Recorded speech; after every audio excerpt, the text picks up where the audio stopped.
The ways and manners of Skellige folk. One's attention immediately is drawn to the fact that their seemingly impoverished huts shine with cleanliness. The walls of their homes are usually made from pine and covered with a substance derived from sap, which keeps out all manner of vermin. I believe it scares off insects as well, for I did not see a single one indoors during my entire stay in Skellige.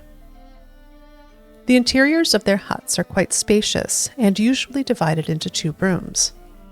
The first is used by the members of the household during the day and is separated by a doorway from the second, which acts as a bedroom and contains only simple wooden beds covered with linens that resemble sacks more than continental bedding.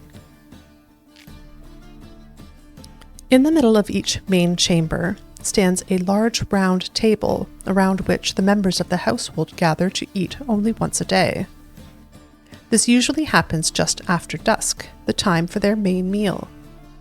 This supper is a hallowed event and is carried out in a nearly ritualistic manner. At its start, before the family members have even taken their seats around the table, the eldest of the family tears off a piece of bread and places it on something of a household altar, which occupies a place of honor in each Skellige home. This serves as a symbol of respect for deceased ancestors. At the end of this ceremony for the departed, the entire family sits down to eat. The eldest woman places a steaming bowl in the middle of the table. Everyone has their own spoon, which they dip one by one into the basin of food.